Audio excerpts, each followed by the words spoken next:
Bora lá? Bom dia, bom dia. Vini, Beatriz, Josué, Adailton, Pedro, Daniela, Milena, Raemily, Valesca, Janderson e Mari, todos que estão conosco e os demais que também estão, que aí não informaram. Bom dia, bom dia, bom dia. Sejam, que Deus nos abençoe, nos dê um bom dia hoje. Vamos para o nosso segundo dia, né? Hoje é o segundo dia de desafio e eu quero começar com uma frase dos Caveiras. Os Caveiras, eles falam uma parada interessante. Eles dizem assim, ó: quer ser bom no bom? É fácil. Eu quero ver tu ser bom no ruim. Então hoje o dia amanheceu chovendo, e aí levantar da caminha quente, chovendo, tudo converge para que você continue na sua caminha. Mas o seu resultado, a sua aprovação não estão lá, estão aqui, estão online. Ah, mas eu estou na cama quentinho, eu estou com meu celular na mão. Tá, mas você está aqui, então já é um ponto positivo para você, certo? E outra frase interessante é um versículo que eu coloquei lá no grupo do Kahoot. Se você ainda não está, entra lá no grupo do Kahoot, é bem bacana o que acontece por lá, né? Os jogos, no caso. E lá tem uma frase bíblica que diz assim: antes subjugo o meu corpo e o reduzo à servidão, para que quando eu prego eu não me envergonhe disso. Quando eu falo subjugo o meu corpo e reduzo a servidão, é você entender que o direcionador, que as diretrizes do seu corpo e de você precisam estar no seu comando. Se você não conseguiu levantar, se você não conseguiu, você olhou a chuva e perdeu para você mesmo, você é o primeiro escravo de suas próprias vontades. E ser escravo não é nada bom, né? Ser escravo não é legal. Então você pode determinar sobre o seu corpo e pode dar a ele um pouco de descanso quando você quiser e não quando ele quiser. Porque se você for guiado pelo seu corpo, você não passa em concurso, você engorda, você adoece, tudo de ruim. O corpo da gente, ele precisa ter um dominador, ter alguém que vai lá e subjuga ele, e é você. E se você não tiver este poder, você é um escravo. Então lute contra a escravidão, né? Lute contra, vamos abolir novamente, só que dessa vez abolir a escravidão da gente conosco, né? Da nossa mente. Vamos lá para a nossa primeira questão. Mais um dia, 3 questõezinhas, coisa rápida. Daqui a alguma atividade física, ou academia, ou corrida. Danilo, chovendo, como é que eu vou correr? Tudo bem, chega em casa, paga 20, 3 séries de 20, ó. 20, 20, 20, faz 3 séries de agachamento e faz tríceps na beira da cama, com as mãos assim, na beira da cama, e faz tríceps. Enfim, mova o seu corpo para que o dia inicie. Antes de mover, uma sugestão é fazer uma sessão de alongamento. Estica um braço, estica outro, estica a perna, e toma um banho, toma um café e comece o seu dia logo cedo, para que você possa ter um rendimento maior. Ah, Danilo, mas eu só dormi ontem mais tarde. Eu também. Ah, mas é porque você não sabe o que está passando aqui dentro de mim. Eu também estou aqui na guerra, na luta. Não é legal estar aqui, não é bom estar aqui. Quer dizer, eu gosto de estar aqui porque eu gosto dessa sensação de poder, de saber que eu mando no meu corpo e que eu estou conseguindo controlar ele conforme a minha vontade. Isso é legal para mim. Talvez para você seja uma novidade, mas fique tranquilo, se você não fizer agora, você assim o fará no curso de formação. Então, no curso de formação, obrigatoriamente, ou você subjuga o seu corpo ou você não forma. Você precisa lá acordar cedo, entrar em forma e ir tomar o seu café. Logo depois começar a rotina militar e no meio do caminho, cansado no final do dia, ainda tem treinamento físico com intensidade. E se você escolheu isso para sua vida, que é ser policial, subjugar o seu corpo e o reduzir à servidão, não é nada mais nada menos do que uma rotina dentro do quartel, certo? Então vamos para cima, vamos iniciar o nosso dia. Que Deus nos abençoe, que nos dê sabedoria para que possamos aí conseguir começar bem, né? Nós temos 29 pessoas na live e eu fico muito feliz e grato pela vida de vocês, porque vocês estão aqui dando essa moral para mim, para o quadrívio, né? Eu fico feliz porque vocês aceitaram, toparam o desafio e estão iniciando conosco. Obrigado por esse carinho e por essa atenção, né? Então vamos lá, vamos vencer o nosso segundo dia. São 30, falta um bocado ainda, né? Mas vamos vencendo aos pouquinhos. Esse edital deve sair esse mês ainda, acreditamos que até o dia 15 sai edital. Então a gente continua nesse ritmo, vai nesse ritmo até o dia da prova. Depois desacelera, dá uma folgazinha pro corpo, mas lembra, Quem manda é você. É você quem é o detentor das rédeas. Bora lá. Questão 2023, Banca FGV. A questão diz: irei fazer ela aqui devagarzinho, sem pressa, certo? Para que possamos entender cada ponto dela, comentando todos os pontos. A CF estabeleceu princípios para a administração, correto? Mas permitiu que a doutrina identificasse outros princípios não expressos de relevância análoga. Quais são eles? Os princípios implícitos. Existem os explícitos e os implícitos, não é isso? Analise a afirmativa a seguir. O princípio da proporcionalidade, grifa ele aqui, ó, proporcionalidade. Nós temos um debate entre proporcionalidade e razoabilidade. Eu gosto do que o Eli fala, que os dois são a mesma coisa, beleza? Porque quando eu estiver resolvendo as questões, eu vou buscar palavras-chave como, repete aí comigo, adequação entre meios e fins. De novo, adequação entre meios e fins. Essa palavrinha, quando você começar a ler, você já sabe que estou falando de razoabilidade e proporcionalidade, beleza? Então, olha só, vamos seguir. Considerando implícitos na CF, prescreve a necessidade, olha só, meios e fins, que o meio adotado pela administração pública sejam compatíveis com os fins almejados. O que é isso? Adequação entre meios e fins. Se eu falar adequação entre meios e fins, eu estarei falando de proporcionalidade. Então leve para a sua prova. Estou lendo a questão, eu vejo lá, adequação entre meios e fins. Eu vou entender a questão e vou já certo para marcar como verdade e o primeiro está verdadeiro. Beleza? Então, razoabilidade tem a ver com adequação entre meios e fins, tem a ver com proporcionalidade, né? Tem a ver com necessidade, né? Usar o meio mais necessário, ou proporcionalidade ser estrito. Fechou? Bora pro 2. A utilização de símbolos, já acabou por aí. Se eu falar em símbolos, eu acho que ele vai estar falando sobre impessoalidade. Sabe por quê? Lá no parágrafo 1º do artigo 37 está escrito que utilizasse a administração de símbolos, de bandeiras, de coisas que tenham a ver com a administração para fazer benefícios próprios, eu vou ferir a impessoalidade. Já sabe. Parágrafo 1º do artigo 37 é impessoalidade. Bora ler? Ó, símbolos das obras públicas que possam associá-las ao agente público, tá vendo aí? Responsável por ela, representam uma violação do princípio da publicidade. Gente, toda hora a banca tenta fazer isso. Porque lá no artigo 37 não fala sobre publicidade, entendeu? Fala sobre impessoalidade.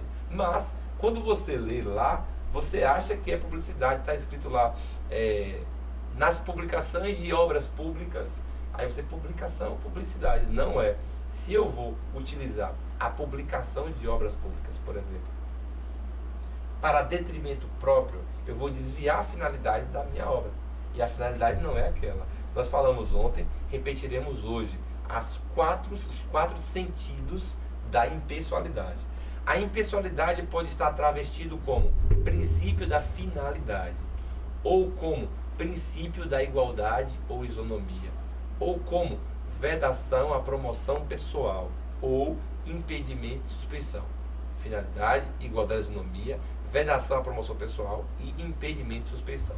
Nesse caso aqui, vedação à promoção pessoal, e este daqui está errado porque ele falou publicidade e não é publicidade. Bora para o próximo. O princípio da eficiência, calma aí, o que é eficiência? Buscar o máximo de resultado com o mínimo de custo. Que custo? Operacional, financeiro e de pessoal. É tomar aquela medida que seja mais eficiente, que eu gasto menos e que eu faço mais. Então, o princípio da eficiência, adicionado à CF posteriormente, deve ser obrigatoriamente aplicado apenas nas empresas estatais. Oxe. Como é isso? Deve se aplicar a toda a administração pública. Inclusive, nas estatais, você possui regras aí que estão estabelecidas na Lei 13.303, que tem relação exclusiva para as estatais, e os princípios de um modo geral que ela vai seguir. Então não é apenas nas estatais não, cara. É o primeiro, logo o nosso gabarito é a letra A, porque só o primeiro está correto. Tá de boa? Questão 2. Analise as afirmativas abaixo. O princípio do devido processo legal exige o cumprimento de um rito predefinido na lei como condição de validade para a sua decisão. O princípio do devido processo legal é isso, né? Você vai seguir todo o rito procedimental comum. Você vai fazer com que, por exemplo, vou abrir o PAD. Quais são as fases do PAD? Instauração, faz a cariação, faz o julgamento. Esse processo deve ser seguido de acordo com que a lei andou por conta do princípio do devido processo legal. Mas quem nunca viu esse princípio, que está tentando entender, termina de ler as questões. Aliás, desculpe, aqui é para marcar falso no primeiro e verdadeiro no segundo, né? Então, se o primeiro é verdadeiro, vem para cá, ó, A1 está certo. Então, não é a letra B, porque a 2 não está certo, nem é a letra D, porque a 2 não está certo. Certo? Vamos voltar lá. Atrapalhei para você fazer alternativa, né? 1, 2, 3, se 1 está certo, todos estariam errados. Mas nesse caso aqui, não é esse não. Ele está falando que 1 está certo, verdade. O 2 está certo ou errado. O princípio da proporcionalidade, falamos com a palavrinha-chave, adequação entre meios e fins, né? Assim, consiste no dever de adequação entre meios e fins, vedada a imposição de obrigação, é vedada, correto, em medida superior. Eu não posso ser desproporcional, eu não posso impor uma sanção com a medida superior àquelas estritamente necessárias ao atendimento do interesse público. E aqui está lindo, bonitinho, arrumadinho, o corolário aí do princípio da proporcionalidade. O segundo está correto. Se um está correto, já sei que é a letra E, né? Porque é 1, 2, 3 e 4. Porque o único que tem 2 aqui, não, pode ser a letra C também. Eu elimino a letra A. Ou C ou E. Bem, se é ou C ou E, eu sei que o 1 está certo, o 2 está certo, o 3 eu nem vou ler, né? Porque está certo, mas é bom ler para confirmar. E só vou buscar o 4, bora ler o 3. O 3 diz: o princípio da legalidade impõe ao agente público a observância de todos os requisitos expressos em lei. Estávamos já esperando que tivesse certo e está certo, né? Bora ver o 4, que vai definir a minha aprovação, né? Bora ver o 4. Em razão do princípio da impessoalidade, quais são os sentidos da impessoalidade? Princípio da finalidade, impedimento, suspensão, vedação à promoção pessoal e isonomia e igualdade, né? Igual a isonomia. Em razão do princípio da finalidade, a atuação dos agentes públicos é imputada ao Estado. Gente, isso aqui está correto. O nome é teoria do órgão. A teoria do órgão diz que a vontade do órgão é a vontade do ente. E a representação, né? O servidor público representa o Estado. Então, a vontade do agente é a vontade do órgão, que é a vontade do ente. Então, a vontade do agente é a vontade do ente, porque existe por trás aí a impessoalidade. A finalidade dali do ato é a finalidade de atender ao interesse público. Então, neste caso, é um exemplo claro do princípio da impessoalidade, no sentido do princípio da finalidade. Por que o agente fez aquilo? Porque ele quer? Não é porque ele quer. Afinal, ele é regido pela legalidade. Quem quer é a administração. Logo, o fim preterido pelo agente, além de presumir-se legítimo, né? Lá em Atos a gente vê que presume-se legítimo usar essa administração. Além disso, este ato está coberto aí pelo princípio da impessoalidade, e o nosso gabarito aqui, correto, é a letra E, onde todas as alternativas estão ok, estão corretas. Então, para a nossa terceira e última questão. A terceira questão diz: o ano é 2023, a banca Vunesp, né? E a questão diz: um servidor público deve pautar sua atuação observando também os princípios constitucionais da administração pública. Corretíssimo, sendo correto afirmar que: letra A, o princípio da legalidade antecede e prevalece sobre os demais princípios constitucionais, sendo hierarquicamente superior. Não existe hierarquia entre princípios. Não existe hierarquia entre princípios e leis. Regra de ouro 1. Repete comigo, regra de ouro 1. Nenhum princípio é absoluto. Regra de ouro 2. Não existe hierarquia entre princípios e não existe hierarquia entre princípios e leis. Tá? Então aqui está errado o nosso gabarito. Letra B. Os princípios constitucionais expressos, né, foram inseridos pela primeira vez na Constituição de 88. A resposta está errada. Existiram outras constituições antes de 88. Não foi a de 88. Tá, mas os princípios do LIMP foram expressos. Porém, teve outro, né, o LIMP, o E da eficiência, que veio depois, que veio lá na emenda constitucional número 19 de 98. Esse não é o nosso gabarito. Vamos seguir?